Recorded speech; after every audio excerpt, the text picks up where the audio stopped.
Sot kemi një podcast shumë të veçantë edhe jam këtu me dy zonjusha, zonja. Që vinë nga një botë, nga një profesion i cili lidhet shumë me shëndetin, që është natyrisht pjesa më e rëndësishme e jetës njeriut, që nga njëherë kujdesemi aq pak për të dhe nga njëherë e lëm për të fundit në radhën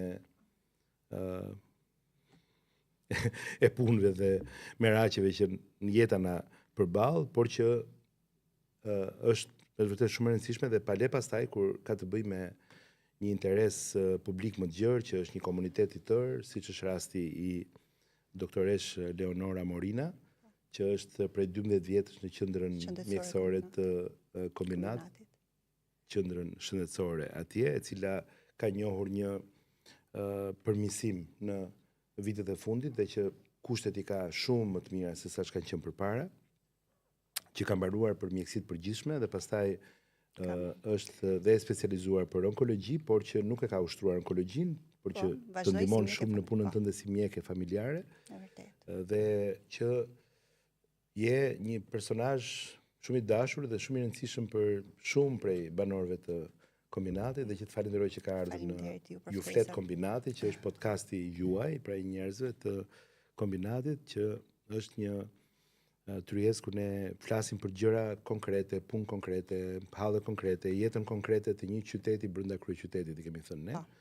Dhe krah meje, në krahun tim të majt, është Juliana Haxhiu, që është një vajzë shkëlqyer, që e njoh dhe që punon me mua dhe që mbulon tani që flasim pjesën e marrëdhënieve publike dhe gjithë PR-in e fushatës sime, por edhe PR-in në detyrat që unë kam kryer në funksione të ndryshme drejtuese në shtet, dhe që vjen nga Vora, dhe që faleminderit Juliana që je nga Vora, sepse kësaj herë presim shumë mbështetje edhe nga Vora, dhe që na bën bashkë këtu fakti që ti e ke nisur me pjesën e mjekësisë dhe ke studiuar shumë për mjekësi dhe për infermieri, që unë me thënë të drejtën sot e mësova që qëndra ka kaq e gjatë shkolla për infermieri, nuk e di, atëherë si duket e kam paragjykuar këtë pjesë, megjithëse më thot edhe nga motra ime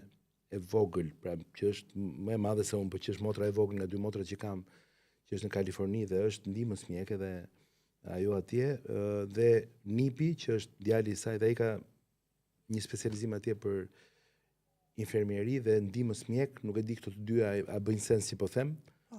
Dhe ata punojnë në SBA, në këto zanate, krejtësisht të pa planifikuara në jetën e tyre, që nuk e di se si i mori rrjedha e jetës që i çojnë në këto dy drejtime, janë të paguar atje shumë mirë natyrisht, me një zanate shumë të vështira, me shumë orë, edhe nga ata di rëndësinë e asaj që ti ke studiuar, por që sot e kuptova se sa e gjatë që ka shkolla për këtë profesion, dhe ndërkohë pastaj papritur do na i tregosh vetë. Okej.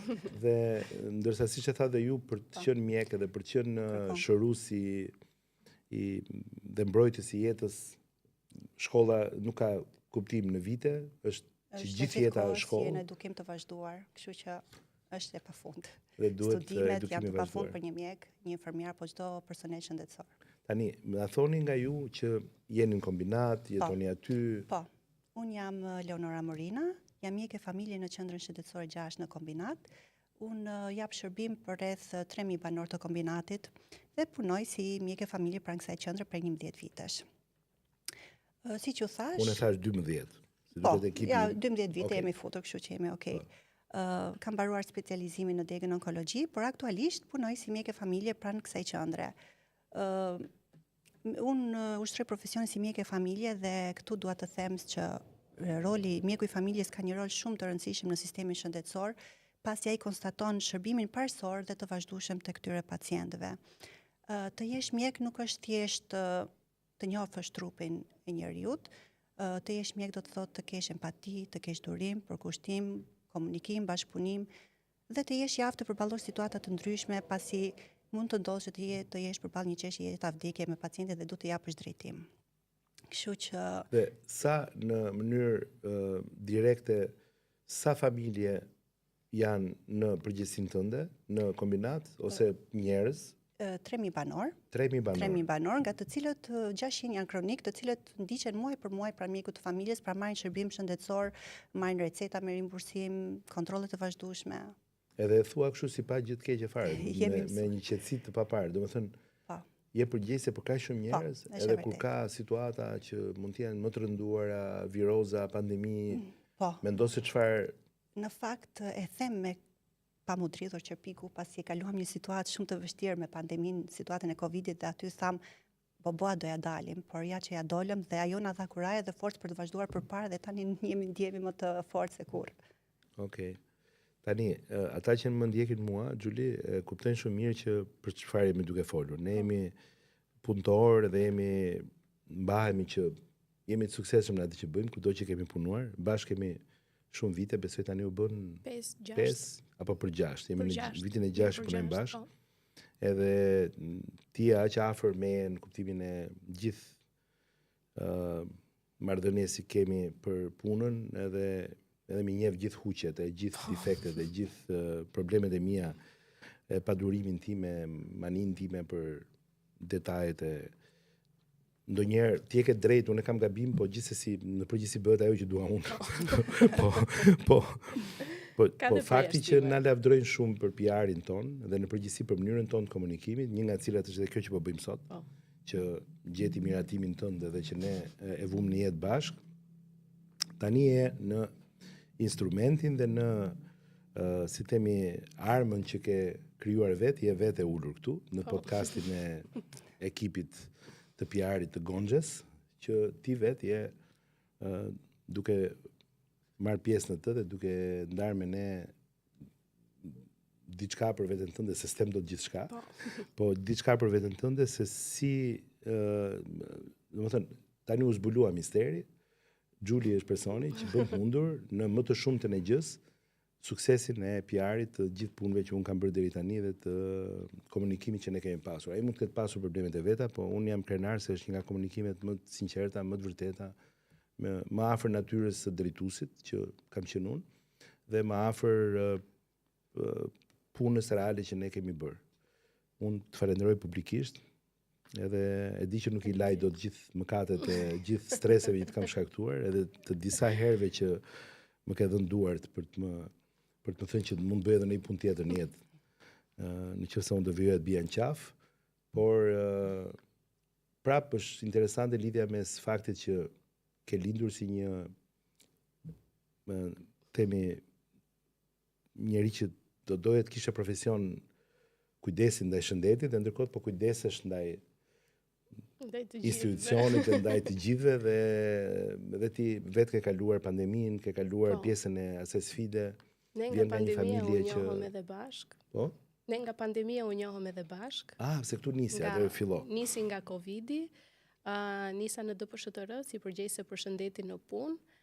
Aso kohë DPSHTR-ja kishte mbi 813 punonjës, për cilët duhet zbatohej kodi i verdh i Covidit. Shërbimet në sportel, kontakti me qytetarët, rreziku i kontaminimit, i infektimit të gjithë punonjësve, cënueshmëria e gjithë shërbimeve në sportel, siguria rrugore që vihej në diskutim, sepse një mjet nuk bënte kontrollin teknik. Ishin shumë gjëra, ishte një përgjegjësi shumë e madhe, por mbi të gjitha edhe shëndeti i punonjësve, të qëndruarit përballë një sfide që askush nuk e dinte çfarë ishte Covidi, me çfarë po merreshim, ishte një gjë shumë e panjohur. Por që gjatë Covidit filluam edhe me promovimin për masat mbrojtëse, çfarë duhet bëjmë, çfarë nuk duhet bëjmë, dhe kështu nisi rrugtimi nga përgjegjëse për shëndetin në punë në një specialiste tek sektori i informacionit në DPSHTR. Që pastaj u kthye në gjithë jetën time, jeta ime mori një rokat tjetër. Po je marrë më me pjesën e parë të profesionin tënd të parë, apo s'ke pasur mundësi? Ajo nuk shmanget kur. Flë brenda teje, apo? Sigurisht, ai ka qenë pasioni im më i madh. Të merresh me njerëzit është një profesion shumë fisnik. je shumë afër me pacientin. Ndonse mjeku ka atë 8 minuta vizitën rutinë me një pacient dhe çdo gjë pastaj i kalon për kujdesja gjithë infermierit, ti je shumë afër, por është një gjë shumë e bukur, shumë fisnike. E kam ushtruar shumë pika dhe si vullnetare, por që ndjesia që t'je pacienti, marrëdhënia me pacientin është shumë e bukur. Në çdo lloj momenti, si në momentet e fundit që ti i gjendesh pranë, po si edhe në momentet që ai po shëron dhe ai të falenderon dhe është shumë e sinqertë, shumë e bukur. Por që nuk i shmangësh kurrë si profesion. Ndonse nuk je në spital ose një qendër shëndetësore, ke gjithmonë në familje, vetë, në punë, kolegët gjithë. Kështu që infermieria duhet ndonjëherë të censurosh pamjet e mia që nuk janë gjithmonë siluete të shëndetshme ose pamjet e mia jo më të mira edhe ose po themi shëndetin ton vizual si institucion dhe si paraqitje para publikut, po gjithsesi, më bëhet shumë qefi Xhuli që ti je me ne dhe që je sot këtu edhe për të na lehtësuar bisedën që kemi tani edhe pjesë e përfshirë në orët vullnetare dhe në orët e pasdites edhe në fushat, ne natyrisht jemi bashkë edhe në kauzat ku na bashkon puna në administrat dhe normalisht jemi njerëz dhe mund të bashkohemi, je pjesë e kabinetit dhe mund të bashkohemi kur i besojmë këtyre kauzave dhe kur e kemi këtë me gjithë zemër edhe në kauzat tona të tjera, një nga cilat është kjo që duam ta ndryshojmë gjendjen për mirë në kombinat sa më shpejt për komunitetin, për gjithë njerëzit, për besimin që ata presim të na japin, edhe për një kryeqytet i cili duhet të jetë, ne mendojmë sa më shpejt i menaxhuar edhe më mirë, i administruar edhe me efikasitet, edhe një vend ku ne të kemi mundësi të kemi një produktivitet më të lartë, të kemi një ekonomi më të mirë, të kemi kushte më të mira, të jetojmë më mirë në lagje, të jetojmë më mirë në komunitet, që të jemi krenar, jo vetëm se do të bëhemi shumë shpejt antar të Bashkimit Evropian, por të jemi krenar se jemi shqiptarë dhe të jemi krenar për mënyrën e jetës sonë në vendin tonë edhe për cilësinë e jetës sonë në vendin tonë. Një nga motivet, si më thënë, një nga faktorët më kryesorë të matjes së cilësisë jetesës në një vend është natyrisht shëndetësia dhe është kujdesi ndaj jetës së njerëzit.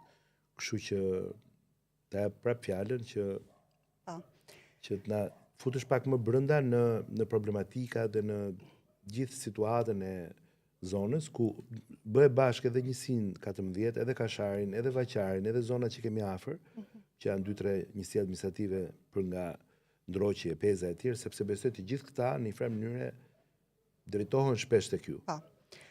Atëherë, duke qenë mjek e familje, të gjitha problematikat në fillim vijnë tek ne, paraqiten tek ne dhe ne jemi si koordinator pastaj të shpërndarjes së tyre se ku do të shkojnë. Një ndër problematikat që hasen më shpejt është mungesa e informacionit të pacientëve se ku duhet të drejtohen. Kështu që në këtë rast, në këtë podcast bëj thirrje të gjithë pacientëve të cilët për çdo lloj problematike shëndetësore të paraqiten në fillim pranë mjekut të familjes, i cili i jep zgjidhje dhe drejtim problematikave të ndryshme. Ndër problematikat përveç informacionit që mund të hasen janë edhe shërbim i specializuar në qendrën shëndetësore. Përveç shërbimit të mjekut të familjes, banorët e kombinatit mendoj që nuk kanë pse të shkojnë në qendra të tjera siç mund të jenë specialitetet e nëntës apo nonkaçet, që të shkojnë tek specialisti, duke qenë se pse ky shërbim të mos afrohet pranë këtyre qendrave, duke quar në një reduktim të kostos fizike, financiare të pacientit, pasi pjesa më e madhe e pacientëve që paraqiten tek mjekët e familjes janë moshat e treta.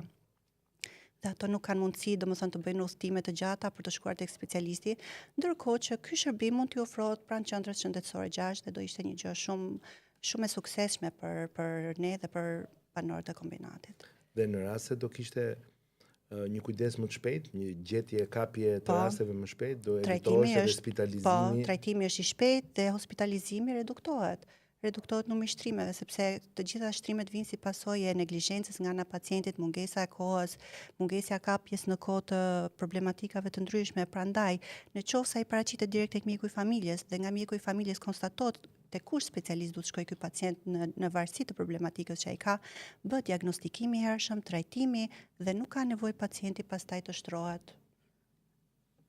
Atëherë, nuk e themi, nuk jemi duke bërë në një gabim nëse do të, s'po them të ndëronim, po them të synonim që të kishim sa më shpejt një qendër Po, specialitetesh në shëndetësore të kombinat. specialiteteve me të Në gjitha pajisjet, specialitetet, logjistikën dhe specialistët dhe mjekët e specializuar për një zonë shumë të madhe Po. se sa vetë ndoshta kombinati, pra këtu po flasim dhe për pjesën Po, tjetër të patjetër. këtyre njësive që ne përmendëm, e cila do t'i vinte shumë në ndihmë komunitetit të gjerë dhe do ta shpëtonte atë dhe nga një rrezik më i madh, po edhe nga trafiku në kuptimin edhe nga ngarkesa që i bëhet pastaj pjesës edhe stresi që do vinte për gjitha të moshuar dhe njerëz dhe nevojë. Po, dhe mbi të gjitha është një investim shumë i mirë në shëndetësinë në shëndetin e pacientit dhe në shëndetësi. Thonë që dikur ka qenë edhe me maternitet, edhe me një spital, po themi me pak shtretër. Unë nuk e kam arritur, por qendra, kështu është e vërteta. Më kanë thonë që më përpara ka qenë spital, ka pas shtretër, ka pas ginekologji, bësh një lindje, kështu që Domethënë mund të mendojmë për një pse jo? Themi rikthim të një shërbimi të plot në këtë zonë të qytetit, që nuk do të shërbente natyrisht vetëm zonës, po do të lehtësonte dhe shërbimet që do ishin në qendrat e tjera që janë tek Nisëniqi dhe më lart dhe në QSUT e tjerë. Po. Gjithçka shumë pozitive.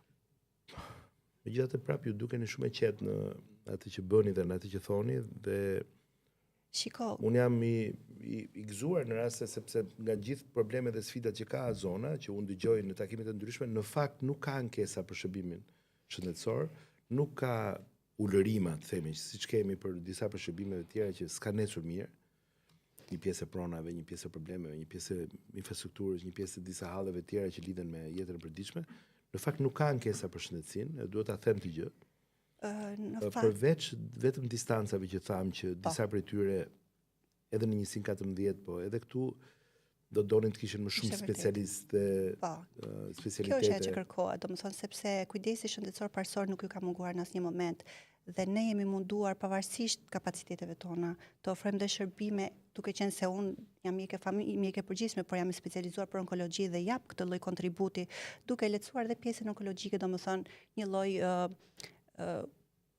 diagnostikimi para prak të pacientit, një lloj komunikimi me pacientin, jap në një farë mënyre kontributin në specialitetin tim, pavarësisht që unë nuk jam onkologe që jam specialiste në këtë vend, por duke qenë se jam specializuar në këtë deg, e jap, por ka dhe mjek të tjerë që janë të fushave të ndryshme që punojnë po si mjek familje, dhe ato e ndihmojnë, japin kontributin e tyre, pavarësisht që mund të mos jetë përgjegjësia e tyre fare, por prandaj pacientët janë dhe të kënaqur. Në qoftë se më lejohet mua të flas si pjesë e një drejtuesi politik që dëgjon probleme të cilat mund vinë ndonjëherë ashtu shqeto, siç vinë, dyshoj që ka dhe mungesë informacioni, dhe mundohem gjithmonë t'i them qytetarëve që flas që je informuar, verifikoj pastaj me stafin tim që a është kështu plotësisht ajo që më tregohet, sepse e shoh që ka mungesë informacioni. Por për shembull një ankesë e vazhdueshme është ose një pakënaqësi është historia e kempit që lidhet me një lloj themi peripecie për tu vërtetuar që je i kualifikuar për këtë ndihmë ose për këtë status, themi, dhe shpesh ka të smur ose njerëz që janë pamundur, janë po themi mangësi të dukshme me paaftësi fizike evidente, kupton që ndoshta se edhe nuk e di se si duhet, çfarë mund të ndodhi, s'mund të shërohet një njeri i cili është në këtë gjendje fizike për shkak të një aksidenti apo të një problematike të caktuar në shëndetin e tij, ai s'mund të shërohet dot, edhe sikur të dojë të shërohet. Pse duhet të rivërtetohet që ky personi është smur, vijon të jetë smur, kur ai dihet që mund të jetë pa një gjymtyr, pa një gjë, pa një po themi organ, domethënë ai është në atë gjendje. Prandaj këtu shoh që do bërë diçka për ta bërë më të thjeshtë, më praktike pjesën e këtij verifikimi apo ekzaminimi, nëse duhet ta themi kështu, dhe a ka mënyra përveç se që të shkosh në radhë, të presësh dhe të aplikosh për të parë edhe një herë që je po aq i smur sa ç'ishe para një viti? Dgjoj, pacientët të cilët janë të diagnostikuar me sëmundje të tilla që të cilët nuk është se kanë shërim, siç është paraplegjia, ato nuk kanë nevojë të verifikohen. Ato paraqiten thjesht sipas kontrolleve periodike siç i kanë ato marrin një status për paaftësinë e tyre të kufizuar dhe thjesht paraqiten në kemp një herë në 5 vite për të konstatuar se mund të ndodhi që pacienti dhe humbet jetën. për këtë gjë bëhet. Ndërsa për diagnozat e reja, të cilët hynë për herë të parë në kemp, siç e thash, pacienti paraqitet tek mjeku i familjes. Aty shikohet problematika, konsultohet me specialistin, vendoset diagnoza dhe pastaj shikohet në bazë të diagnozës çfarë statusi kempi do marrë, domethënë.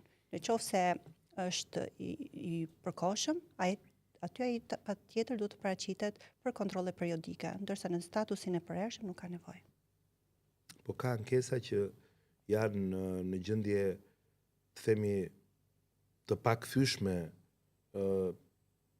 aftësisht të kufizuara, të cilët prapë duhet bëjnë letra, të paraqiten, të takohen me komisione, të dalin para komisioneve, dhe kjo gjë tani është që ka mungesë informacioni dhe duhet bëjmë më shumë në këtë drejtim, ose dhe se besoj që qytetarët duan të vuajnë vetë dhe të vonohen për këto pritje, ose duhet bërë diçka më shumë për thjeshtimin e procedurave për ta, dhe nga ana tjetër pastaj ka edhe një ankesë, kuptohet që është e fortë që lidhet me masën financiare të ndihmës apo të mbështetjes sociale që marrin këto kategori. Po kjo është çështje tjetër, se kjo është çështje pastaj buxheti dhe që ne po merremi në nivel Ministrie Shëndetësie dhe Përkrahje Sociale për këtë pjesë.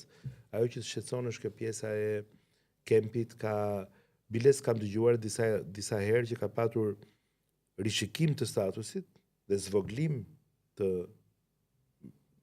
kompensimit për personin, ndërkohë që personi nuk është përmirësuar. Ai është po aq i smur ose i paaft fizikisht siç ishte më parë. Po kjo gjë këtu ka një gjë që nuk funksionon si duhet dhe ka shumë hallka dhe peripeci. Mendoj që kjo është kompetencë e komisionit të personave me paaftësi të kufizuara, pasi për diagnoza specifike nuk ka nevojë domethënë që të rikontrollohen. Ndërsa diagnozat që sapo kanë hyrë në kemp, sigurisht që ka nevojë të paraqiten tek mjeku për të konstatuar është vërtet me këtë diagnoza apo jo, ndërsa diagnozat që kanë qenë më përpara s'ka arsye. Ose për shembull tjetra, se u bëra ndoshta shumë insistues në këtë gjë, që takova një familje që ishin kërkuar një sër letrash sepse analizat i kishte bërë në Gjermani jashtë diku personi, dhe ishin kërkuar tani një sër notarizimesh dhe përkthimesh, që vetëm që ta aplikonte në atë rast ajo zonjë shkret, e cila ishte dhe me sëmundje të rënda, po themi shumë edhe shumë të rrezikshme për jetën, duhet gjente tani para për të bërë gjithë një vandak me letra, me përkthime, ndërkohë që ne këto me siguri që mund të kemi mënyra sot që mund t'i themi që mund t'i njësojmë vetë dhe që mund t'i përkthejmë vetë dhe që mund t'i marrim të mirëqenia, se në fundit po flasim për dokumenta që vijnë nga Bashkimi Evropian, ku gjuhët kryesore të Bashkimit Evropian janë lehtësisht të skanueshme, të verifikueshme, dhe këto dokumentacione me siguri që mund të verifikohen nga shteti. Ndërkohë që këta njerëz që të aplikojnë, pastaj të paguajnë një vandak me para për këto kosto të parimbushme, janë probleme që ndoshta ne duhet i shohim më mirë. Duhet i shikojmë, po patjetër me organet kompetente, se sigurisht nuk ka arsye domethënë që të notarizohet një diagnozë. Pasi të jepet një diagnozë bazohet në ekzaminime laboratorike, imazherike dhe nuk ka nevojë për një vulë notariale, për mendimin tim.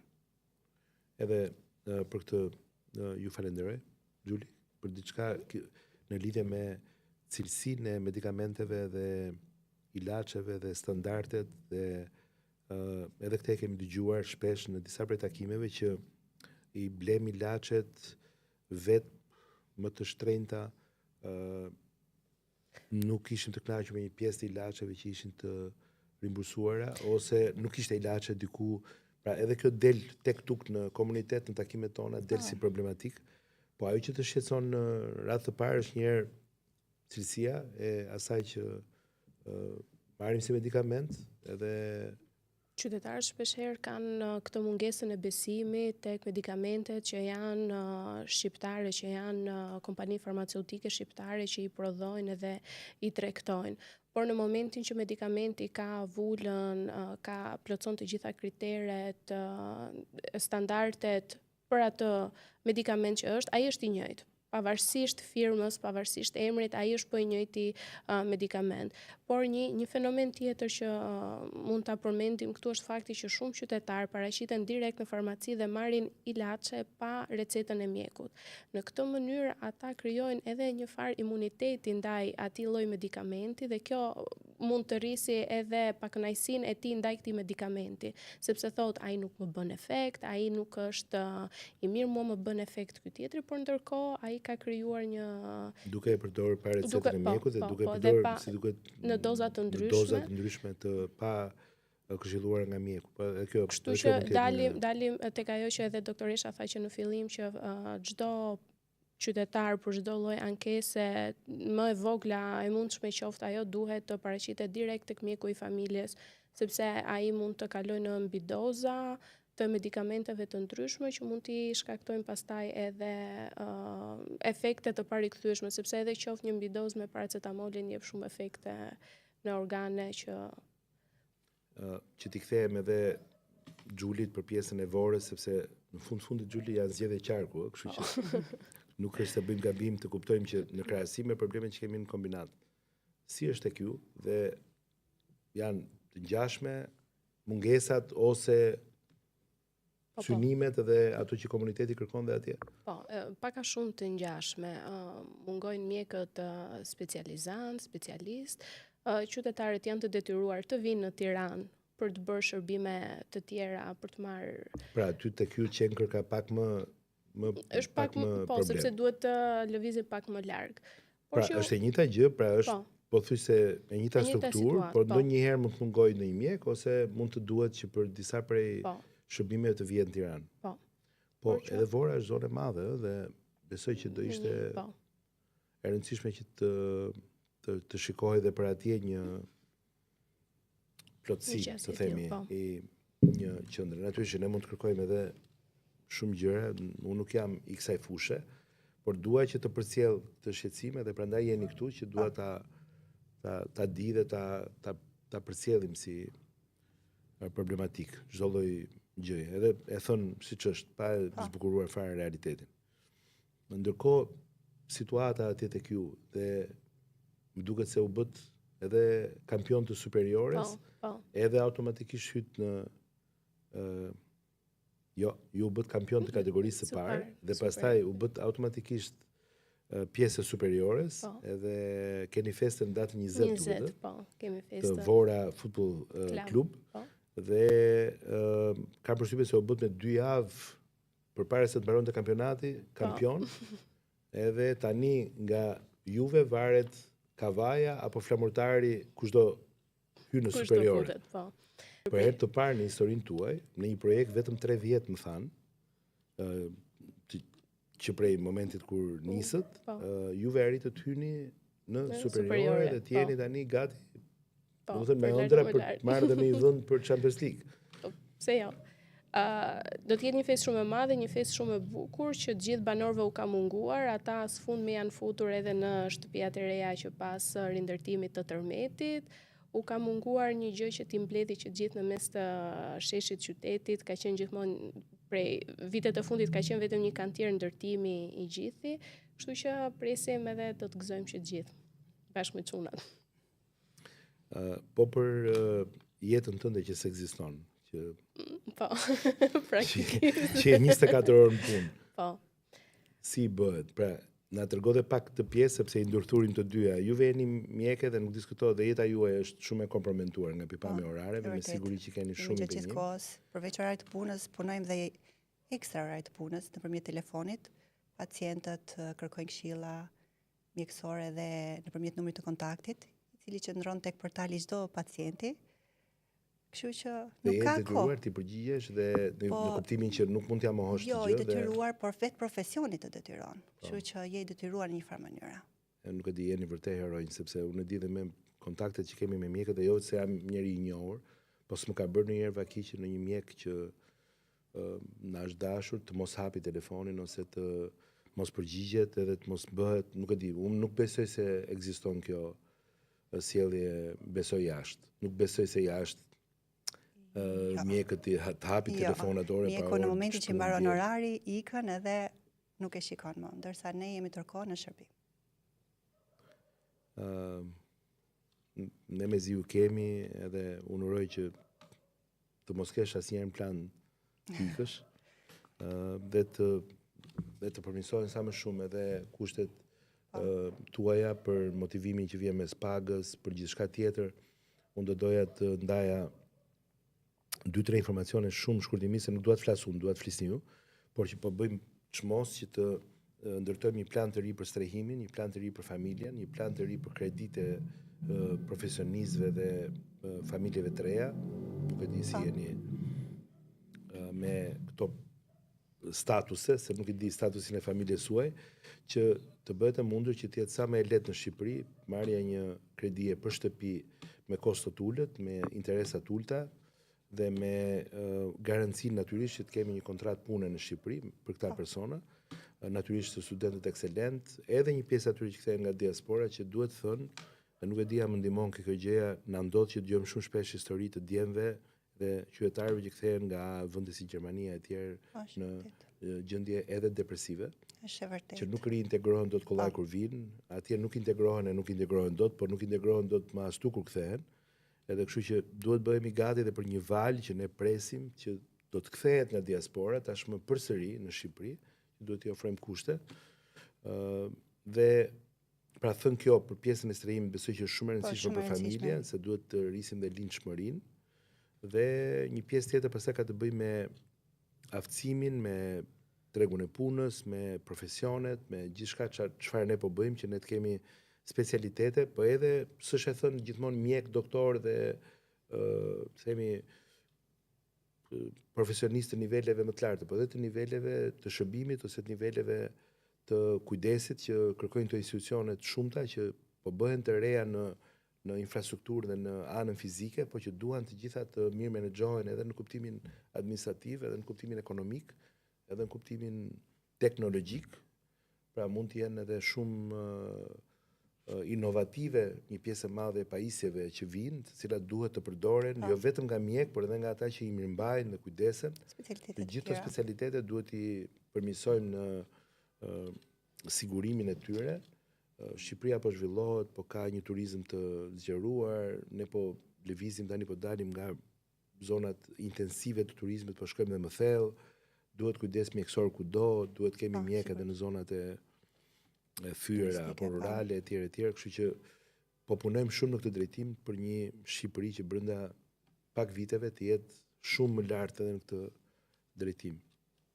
Gjuli, kjo që po bëj unë tani është PR, që ti e vlerëson pozitivisht, po që na thoni diçka dhe nga jeta juaj konkrete në komunitet, si qytetar të komunitetit, jo vetëm si profesionist. Kudo ku qëlloni që jeni. Probleme, mungesa, dhe çfarë do bënit më mirë ju po ta kishit në dorë? Kudo që rrotullohemi, ne rrotullohemi tek profesioni, dhe aty qëllojmë, i gjejmë gjitha problematikat, gjitha ato pikpyetje që ne i duam, kështu që ajo çfarë do dëshiroja unë, do dëshiroja një përmirësim të cilësisë së shërbimit shëndetësor nëpërmjet edukimit të vazhdueshëm të personelit mjekësor. Kjo luan një rol shumë të rëndësishëm si për mjekët, por ashtu dhe për pacientët, duke ofruar një shërbim sa më të specializuar.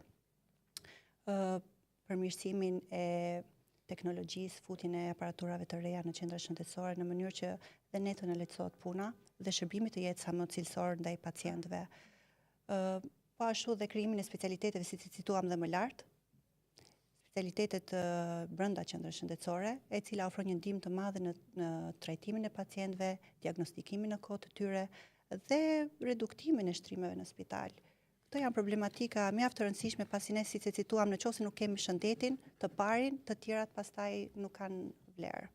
Pra do ishte shumë e rëndësishme që të mendonim seriozisht për një klinikë të specialiteteve me të gjithë logjistikën e duhur dhe me të gjitha sistemet dhe pajisjet për një singjasht 14 kashar, vaqar e mëtutje,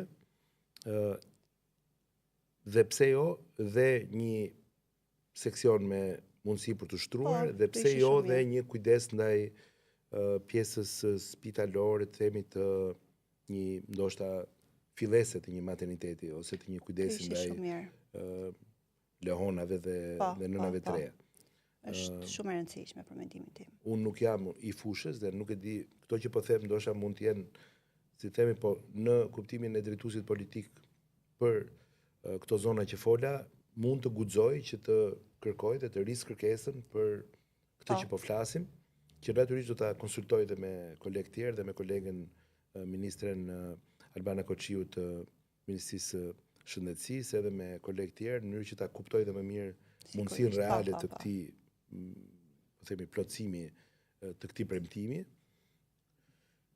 ose zotimi, themi që ne mund të kemi, në mënyrë që të kuptojmë dhe më mirë se cilat do të ishin avantazhet, cilat do të ishin përfitimet, ku do të ishte më e dobishme të investohej sa më shpejt në të drejtim. Gjë që po themi është njësoj edhe për Bashkinë e Vorës. Sigurisht, për gjithë. Unë do të ndaja pak në tre shtylla, puna, familja dhe shoqëria. Puna, za të pjesën më të madhe ditës, jemi në punë gjatë gjithë kohës, por pastaj ne jemi edhe familjar në fund të ditës. Unë jam në statusin që po krijoj një familje të re, kështu që unë jam një nga ato çiftet e reja që unë po kërkoj për mënyra se si mund ta ndihmoj pak ekonominë time familjare të vogël, prej 2 personash, shtëpia e re, kredia me 0% interes, ose kredia subvencionuar nga shteti me përqindje të ullët, ose tek pjesa e shoqërisë, vuajmë edhe tek fakti që shumë prej ish kolegeve të mia infermiere sot nuk janë më në Shqipëri, ato kanë ikur jashtë, por që në Gjermani, sepse është edhe ajo, ishte një trend vitet e fundit që shumë studentë që mbaronin për infermieri ose mjeksi kalonin në Gjermani, por që atje u përballën me një realitet jo shumë të bukur, shumë depresiv, një jetë vetëm punë, shtëpi, punë, shumë jo kreative, atje përballeshin me kushte tjera pune, ndryshe nga çfarë ishin mësuar këtu, që një pjesë shumë e mirë edhe po tentojnë të rikthehen në Shqipëri.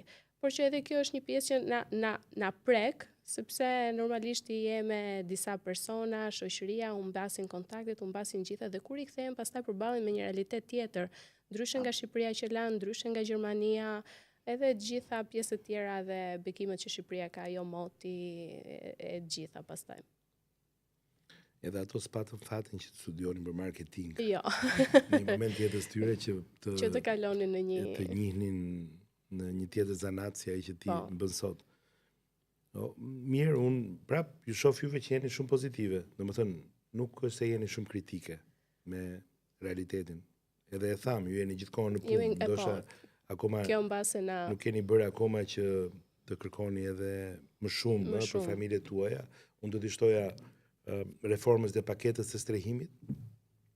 Do t'i shtoja edhe atë që lidhet me fëmijët, që po shikojmë dhe mundësinë që të kemi një kombinim të një bonusi të fëmijës, i cili të hiqej direkt nga kosto e banesës, të fëmijës parë, të fëmijës dytë, të fëmijës tretë, në mënyrë që ne të motivojmë familjet të kenë sa më parë një plan. Ne kemi shumë pronësi shtëpie në Shqipëri, sepse si statistik dalim shumë lart, po ta krahasojmë me vendet e tjera, por kjo ndodh sepse rrim shumë në familjen e prindërve tanë deri vonë, nuk dalim deri 30, 40 e më shumë vjeç.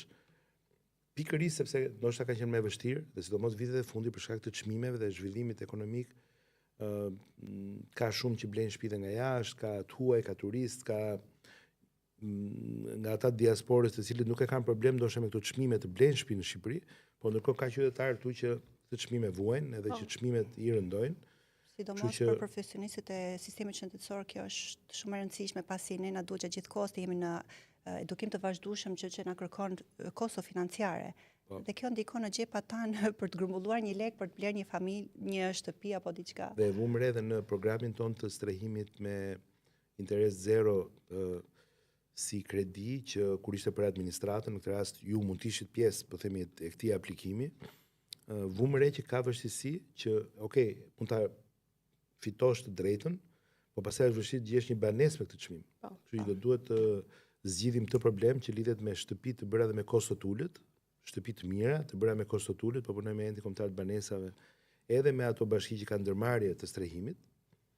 Bashkitë kanë një fond 3% që e mbajnë o në metra katror, o në ekuivalenten në vlerë, i cili është një fond jo i vogël, është shumë i madh, sidomos Bashkia e Tiranës në këtë rast, që është bashki kryesore, një qarku kryesor, që po t'i bashkonim gjitha këto burime energji dhe po t'i menaxhonim më mirë, të ishim më të aftë në administrimin e këtyre mundësive, atëherë do kishim shumë shpejt fonde që shtet, bashki dhe programe të caktuara që mund të jenë edhe me financime të partnerëve tanë, ku ne po aplikojmë, të bëjmë mundur atë që kemi tashmë premtim kryesor që të hedhim gati 10 fishin në fonde për strehimin social, nuk do doja ta quaj strehimin publik, për ata që kanë nevojë ose për ata që shteti dhe ne si vend kemi nevojë t'i bëjmë të ndjehen në shtëpi, edhe të mund të planifikojnë më herët një familje, fëmijë, edhe një jetë në Shqipëri, sepse na duhen shumë punonjës, na duhen shumë fëmijë, na duhen të rregullojmë raportin e linçmërisë, na duhet të rregullojmë raportin të punësuar me pensionistë, etj, se janë të gjitha të lidhura. Është një ekonomi e cila e gjitha brenda është e lidhur mes vetes në shumë prej këtyre hallkave që përmendëm. Unë ju falenderoj të dyjave. Faleminderit Jeni për shumë të pjesën. mira, ishit shumë pozitive me çdo gjë. Po ndoshta nga që jeni në gjenezë mjeke ose kujdestare të jetës, të shëndetit, jeni dhe më pak kritike me aspektet tjera. Kështu që jeni të merakosura kryesisht për pjesën më të rëndësishme që është shëndeti i njeriut, edhe ju falenderoj për misionin tuaj, falenderoj për punën. Gjuli, me ty nuk ka falenderim që del për pjesën e asaj që bën për mua, për ekipin ton, për Mekin, për mua dhe këtu në këtë mision të ri që kam në këtë zgjedhje. Juve ju falenderoj për atë që bëni për kombinatin, Faleminderit. për zgjedhësit tanë, për